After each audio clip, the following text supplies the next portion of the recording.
అగ్రవర్ణంలో పుట్టాను. ఇది తన చేతుల్లో లేని పని. కానీ తాను ఎలా జీవించాలి, ఎవరి కోసం పనిచేయాలో మాత్రం తన చేతుల్లో ఉంది అన్నారు తెలంగాణ రక్షణ సేన అధ్యక్షురాలు కవిత. అణగారిన వర్గాల కోసం కనీసం వార్డు మెంబర్ గా కూడా కాకుండా కులాలతో కలిసి పనిచేస్తూ వారికి సాధికారత తెచ్చే వరకు తన జీవితం అంకితం చేస్తున్నట్లు ప్రకటించారు కవిత.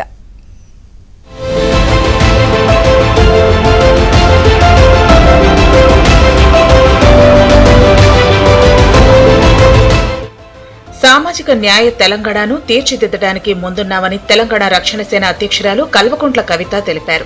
సామాజిక న్యాయం అనగానే అందరూ భయపడుతున్నారని, అయితే ఇది ధర్మ పోరాటం అన్నారు. ప్రధాన రాజకీయ పార్టీలు ఇప్పటి వరకు సామాజిక న్యాయం కోసం పాటుపడలేదని విమర్శించారు.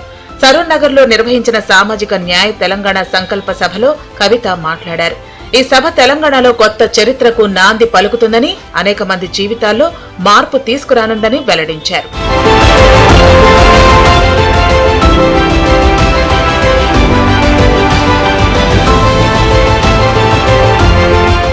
తెలంగాణలో ఇప్పటికీ కుల వివక్ష కొనసాగుతోందని కవిత ఆరోపించారు. తాను అగ్రవర్ణ కుటుంబంలో పుట్టిన అణగారిన వర్గాల కోసం చివరి వరకు పోరాటం చేస్తానని స్పష్టం చేశారు. అగ్రవర్ణాలకు చెందిన వారంతా కూడా బుద్ధుడి ఆలోచనలను స్ఫూర్తిగా తీసుకుని తెలంగాణలో సామాజిక న్యాయం కోసం పోరాటం చేయాలని పిలుపునిచ్చారు. నేను ఒక అగ్రవర్ణాల్లో పుట్టిన బుడ్డని గర్వంగా చెప్తా ఉన్నా. ఎందుకంటే నా పుట్టుక నా చేతిలో లేదు. ఎవరి పుట్టుక మీద వాళ్ళ గర్వం ఉండాల్సిందే. కానీ ఎట్లా జీవించాలో, ఎట్లా పనిచేయాలో, ఎవరి కోసం పనిచేయాలో, ఏ విధానంతో పనిచేయాలో అది నా చేతిలో ఉంది. ఒక వార్డు మెంబర్ కానటువంటి కులాలతోని, గ్రామ పంచాయతీ ముఖం తెలవని కులాలతోని, అసెంబ్లీ ఎట్లుంటుందో అర్థం కానటువంటి కులాలతోని, వారితోని కలిసి పనిచేసి, వారితోని భుజం తట్టి ఉద్యమం చేసి వారికి సాధికారత తెచ్చేంత వరకు కూడా నా జీవితం అంకితం చేస్తున్నానని ఈ సందర్భంగా నేను తెలియజేస్తున్నాను. తెలంగాణలో 56% బీసీ జనాభా ఉంటే కాంగ్రెస్ ప్రభుత్వం 42% బిల్లు పెట్టిందని కవిత ఆరోపించారు. బీసీ బిల్లును రాష్ట్రపతి వద్ద పెండింగ్ లో పెట్టి కేంద్ర మంత్రి కిషన్ రెడ్డి, సీఎం రేవంత్ రెడ్డి మాత్రం ప్రేమలేఖలు రాసుకుంటున్నారని విమర్శించారు. వచ్చే బడ్జెట్ సమావేశాల్లోపు బీసీ బిల్లుకు ఆమోదం రాకపోతే సంక్రాంతి తర్వాత ఢిల్లీలో ఉద్యమం చేపడతామని కవిత హెచ్చరించారు. ఇలా కాంగ్రెస్ పార్టీ 42% అని చెప్పింది బీసీలకు. ఏ లెక్కన చెప్పినామంటే జవాబు లేదు.